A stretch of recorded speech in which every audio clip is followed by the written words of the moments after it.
Hello and welcome to this week's episode of The Insider, brought to you, just for a change, by Vanishing Inc. My guest today is known by many as the nicest guy in magic. He invented level 1. Ladies and gentlemen, it's Christian Grace. Christian, how are you this afternoon? I'm very well. Thank you so much for having me, Damien. This is great. It's absolutely my pleasure, but it's a short show. There's no time for pleasantries. What's your magic origin story? You've got 26 seconds. Like most people, started with Marvin's Magic when I was a young kid. I've always got the bug for it. And in my late teens, I took it more seriously when I met Bobby Bernard, who was my mentor for a couple of years. And then since then, Davenport's was my library until now, basically.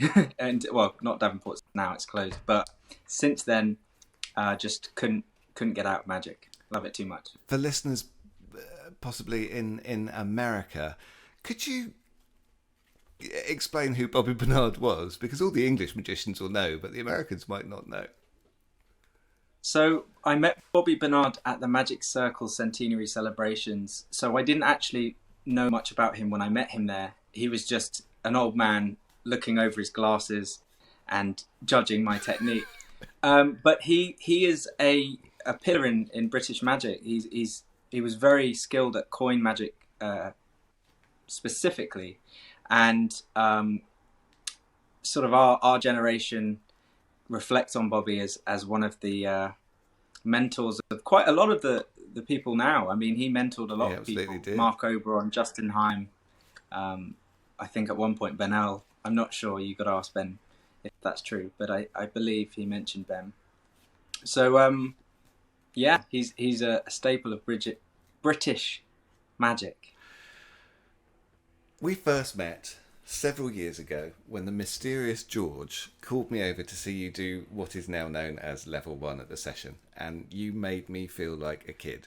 It was a real moment of astonishment, and I was thinking, oh, that's really nice. That card's going to be so dirty at the end. It's a shame I can't pick it up and look at it. But I didn't even make the move because I just know that card's dirty as you like. But gosh, that's clever. And then you said you can look at the card. And I just felt like an absolute layman. Obviously, the trick is brilliant for lay people. But when it came out, did you enjoy fooling magicians with it? Actually, yeah, I was warmly surprised, having performed it quite a lot at that particular session and getting the responses I got. That was our first discussions to go into production together, myself and Vanishing Inc. So I was actually enjoying, unexpectedly fooling a lot of people with it. I didn't realize it would have the reception it did. But I do remember performing it to you, and I do remember we were sitting up on that high table, weren't we, in the bar? And you were flipping out, getting loads of people to come see it again and again and again. So that was really amazing. Fun. Yeah, I do like the feeling. It's a trick that really propelled your name in the magic world. How did you come up with the idea? Oh, actually, we should say, for people that haven't seen it, and there might be 3, can you describe what the effect is? So the effect is a progressive vanish of a deck of cards, namely a borrowed deck of cards. So any deck can be used. And I think that's very important that I specify that, because in the minds of the audience, if they own the cards, or if you borrow the cards, if you're around their house and you do this particular illusion, it's effectively a miracle with cards, because they know that those cards can't disappear the way they're disappearing. And of course they're left with one card and of course nowhere to go. So yeah, it's a progressive vanish of a deck of cards, sleeves rolled up, do it surrounded, stop halfway, take your time so they see the cards dissolve, and yeah, that's basically the effect in a nutshell. It's a vanish of a deck. So how did you come up with the idea? So the idea came to me outside of magic. I wasn't particularly working on creating, I didn't say to myself I need to create a deck vanish.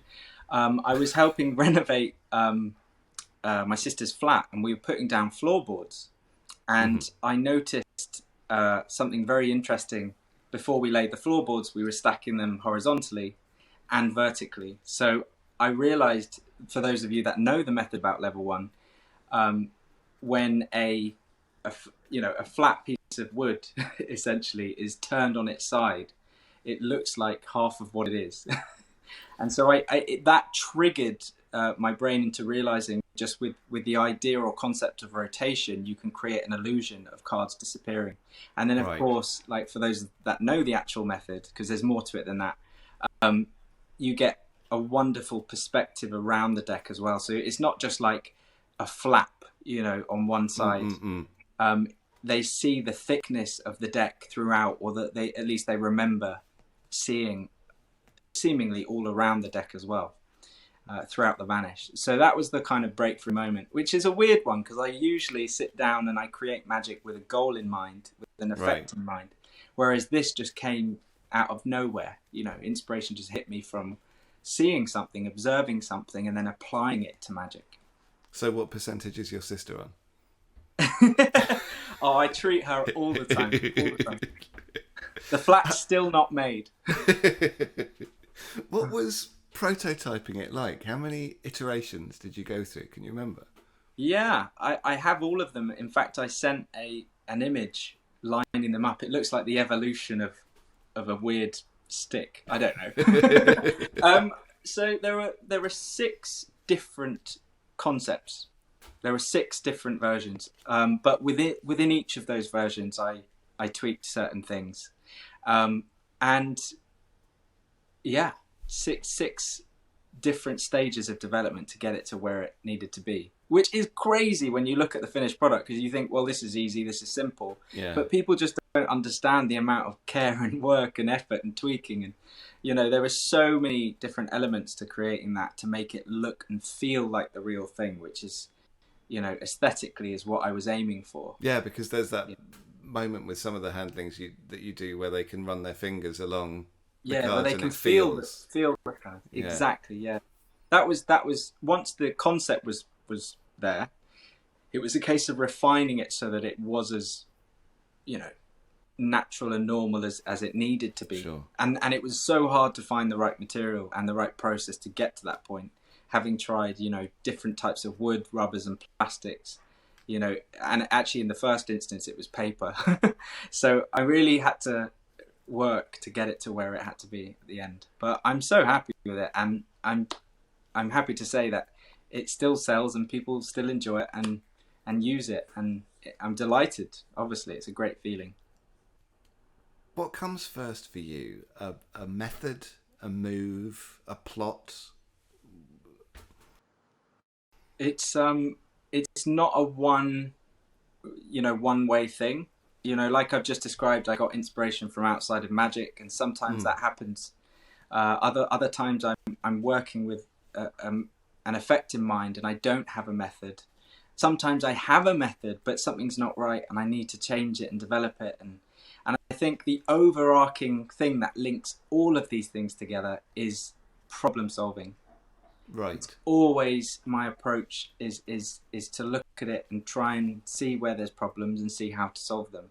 And in that you find new methods, and in that you find different ways of doing something. And so it's really hard for me to pinpoint what comes first, because it just depends on where my attention is and what I'm thinking about that particular day, and where to sort of attack it from. Yeah.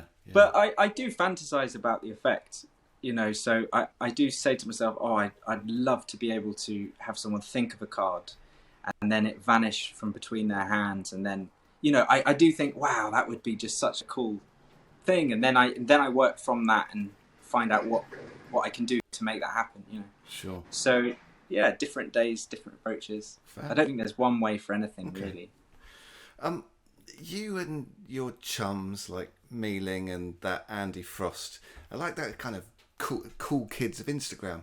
How did that happen? Because it seemed that all of a sudden, like, there was this whole gang of you doing pass the pass and showing off these moves, and as an old man, I'm confused by social media, obviously. But how did that explosion that you guys all seem to share happen on Instagram? It's so interesting that you say that from what as an outside perspective, because for me it's not I don't see it like that. I never have. I mean, I just happened to meet them through Magic, become friends, and we just liked to post, and like to post like performances and visual things. And obviously with Andy in particular, he goes for sleight of hand and technique. And so I think I don't think any of us, I mean, I can speak for myself. I didn't plan on getting a following or doing it to get,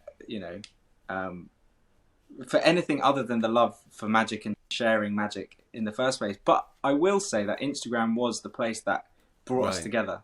I became aware of Andy through Instagram, and then I met him at the session, approached him and says, "Are you slightly obsessed?" And of course, that's how we actually became friends. Similarly with Ollie, I saw his performances on YouTube years ago, and I just thought, well, I'll send him a DM, see what happens. And of course, we made friends and worked together and stuff. So it was the app that connected everyone. Right. And now you're all there solving crimes and saving kittens from trees. I wish we were going as far as saving kittens from trees. That would be adorable. But yeah, it's been a good ride so far. Absolutely.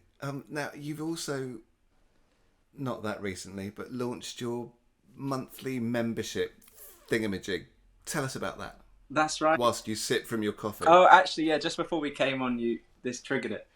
I actually, my girlfriend, I will say, I didn't do this myself. She surprised me and put this on a mug. I don't sell these or anything like that.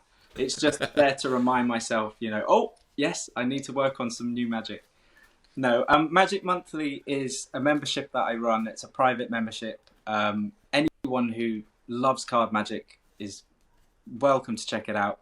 I put 2 tricks in every month, tricks that I've worked on for quite a long time, over the last decade or so. So all of my best material is going into there.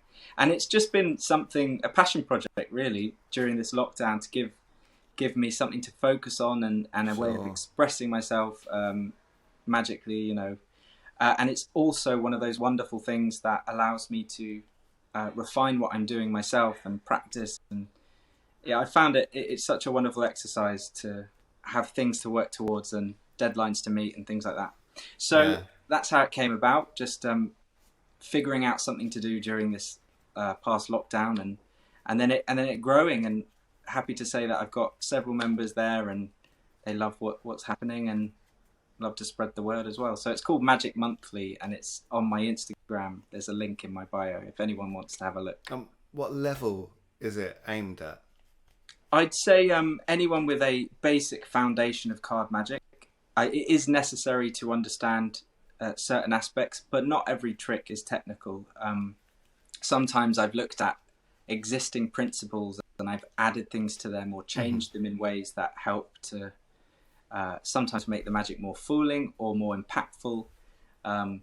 So there's a whole array of different skill levels within there, but the basic foundation, like to know how to handle cards, is necessary. Okay. But yeah, beginner. Not necessarily how to do a perfect table Pharaoh or a DPS. No. A couple of the tricks might have those sorts of things, but there's always a way around that. You don't have to do. One of the tricks, for example, does require a Pharaoh shuffle. Whereas if you set the deck beforehand, if you're not so confident with it, you can still accomplish the effect. Sure.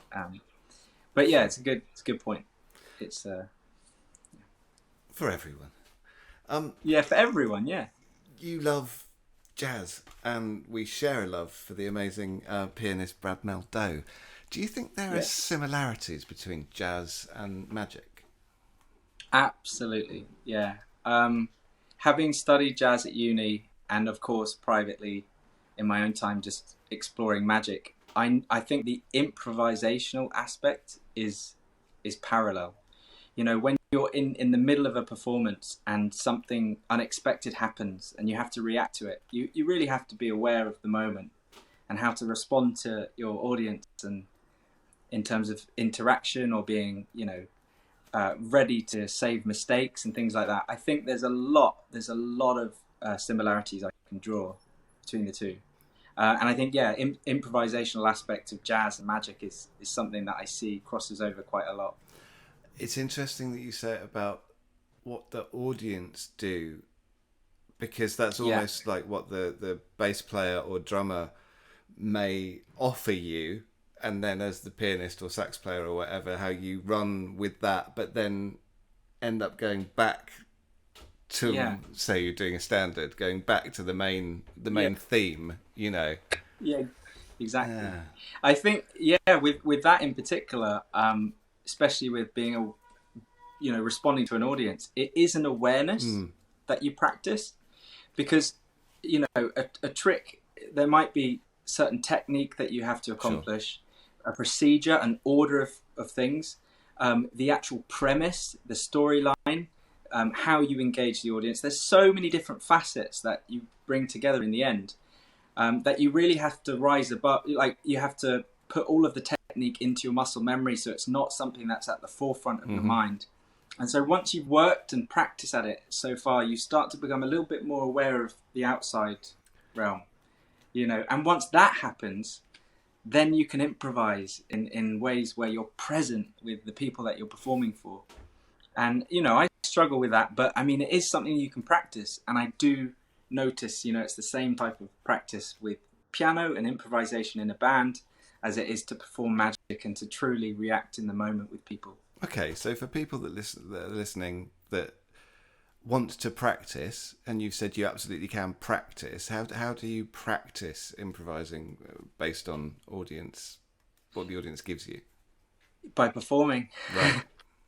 by having an intention with what you want to perform, doing it, and being aware of what you want to improve about what you're doing, and then practicing it by repeating it, and then going back out and performing it with those changes, and then seeing how things, and tweaking it each time. But the more you do it, the more experience that you have there. That's I notice that's the kind of way to develop being in the moment, because the more you do it, the more you know how to do it. The more you know how to do it, the more you can actually be experiencing it. A lot of people who listen to this will find the same thing. It's with anything, you get into a rhythm with it.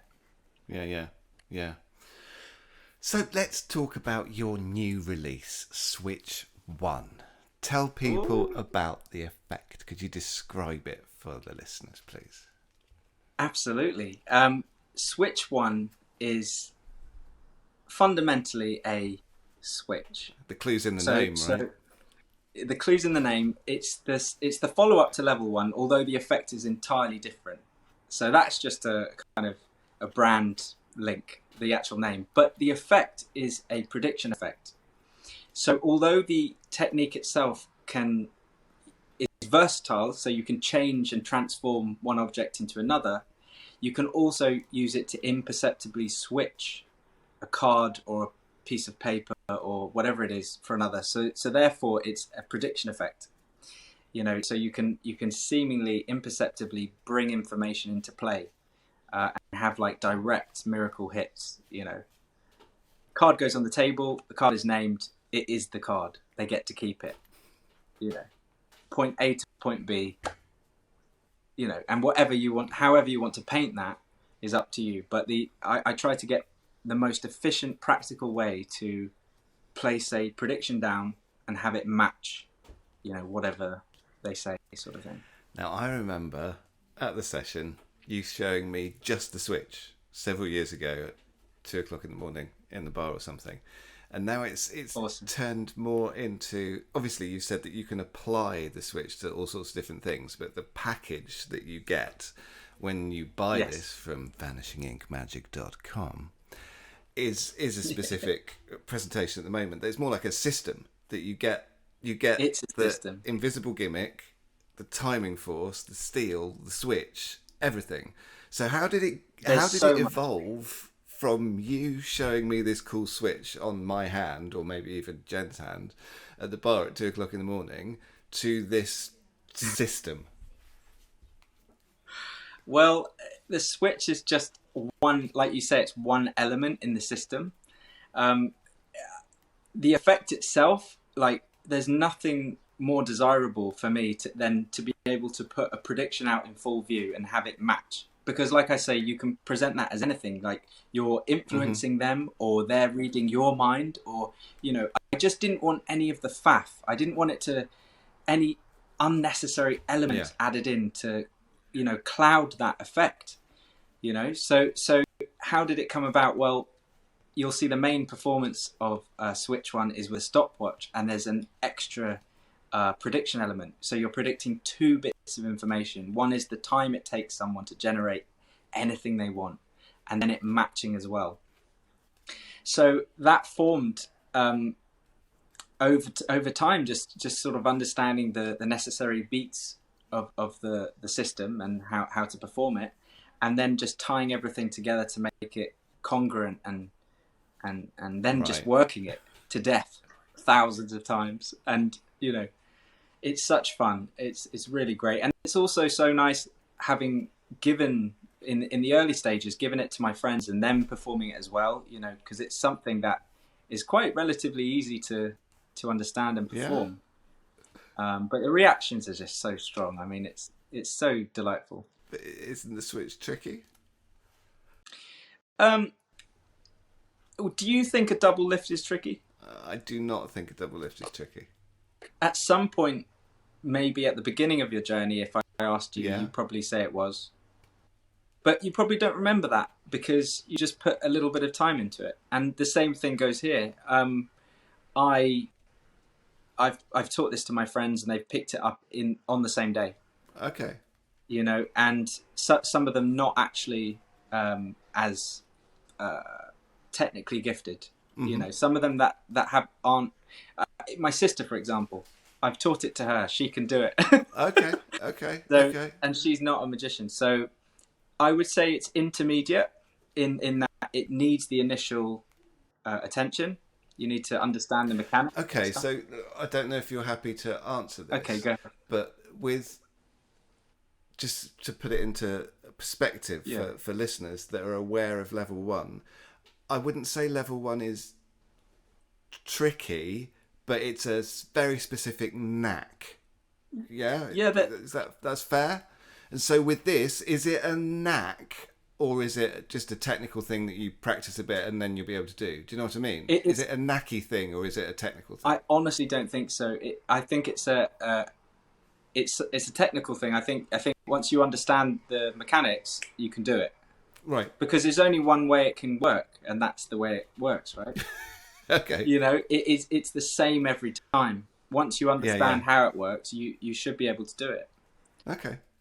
It's mechanical, you know, in that respect. Yeah. Keep talking about the Switch. Okay. What's really smart about it is that you can use it to switch almost anything. You can do a card into a bill. You can do a bill into a different bill. You can do a prediction on a billet. Anything at all. Was that the goal of it originally, or is that just lovely happenstance? It was the goal.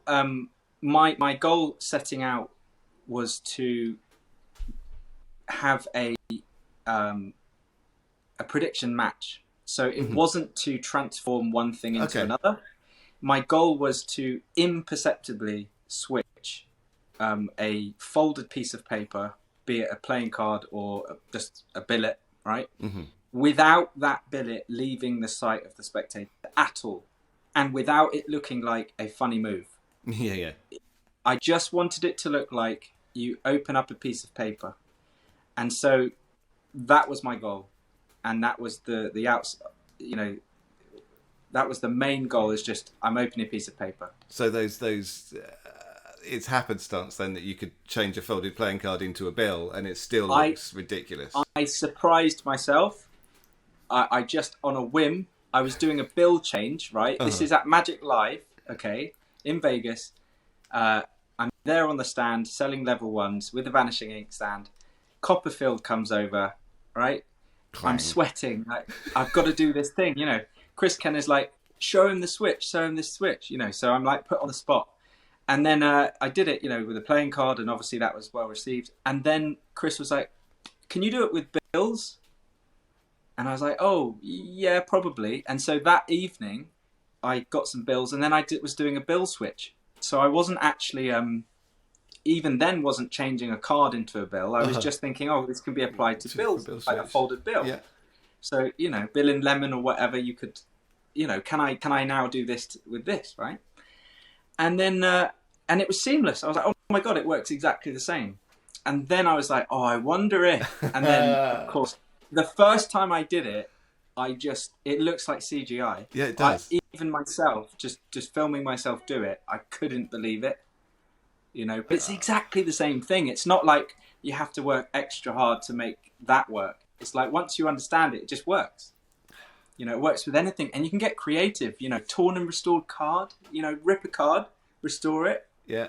Exactly the same stuff. There's so much fun to be had. It's going to be really interesting seeing what people come up with once they get their hands on it. But there's another.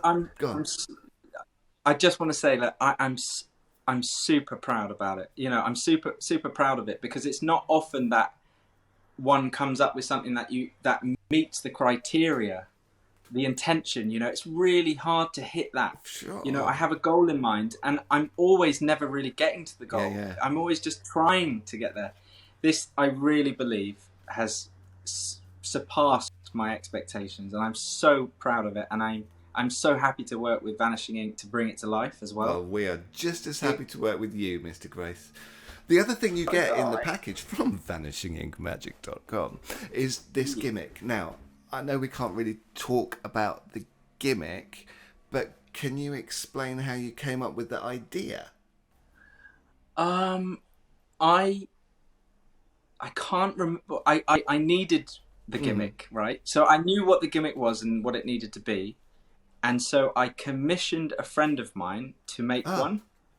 I couldn't make it myself because I didn't know how to work with this particular material without giving too much away. So I commissioned my friend who does it, and she made a prototype, and it was the third version of that then clicked. So I can't remember how the idea came about, but it was in that sort of prototyping phase where I thought, oh, I can make it this way round and do this. Right. I had a moment where it clicked. It was like, I'm thinking about it the wrong way. It needs to be the other way. How interesting. Same thing with level one. It's just like, wow, if I turn it, now it works, and boy, does it work. It does. It does. It's interesting about just changing the angle of something. We had Tony Chang on the show a couple of months ago, and he was talking about changing angles from there to there, and suddenly everything changes. Like if you're doing a pass and you start there, then all you've got to do is that bit rather than, you know what I mean? Exactly. So just changing an angle can revolutionise everything. The reactions, we had a few units at last Blackpool 2020 that you were demming and flew very quickly, and I was there when Andy Nyman came up and you demmed it for him, and he said that he was fooled on about 3 different levels. How did that make you feel? Oh, it made me feel great. Andy knows, I tell him I'm an avid fan, to have him come up and to perform for him like 3 times in a row, sort of do it again. It was a great feeling. Obviously, I'm so passionate about magic as a whole, and Andy was one of the people. His trick, his effects. Like I say, I used to go to Davenport's magic shop. Well, I bought all his old effects. So for me, he was like this idol. And then of course with Darren Brown and everything that they worked together on, I was just, built this amazing picture, and then I got to meet him and to perform for him, and like you say, have that reaction. It just, I can die now. I'm happy. Please don't, because we need to know what the next one thing is. It's just it's nice. It's nice to have that. It's really, really cool. I'm very grateful. What's next for you? What are you working on now? Every day I put my attention to magic. Of course, as you know, secretly we have a few things in the pipeline with Vanishing Ink beyond this. I I just aim to continue to work and create magic, and problem solve. That's it. That's my thing at the moment. So hopefully, putting my attention into my membership, obviously putting my care into these products that we're bringing out to the community, is where my head's at. Sure. Christian, we are just slightly over time, but we always end the show with 4 quickfire questions. Are you ready? Yeah, sure. Favourite pizza topping? Vegan cheese margarita with truffle oil. Okay. I don't judge. I just ask the questions. Favorite movie? Favorite movie. This is bad. This is bad because there's too many. There's too many. Just one. Why do I take it so literally when I'm asked? Just one. Right.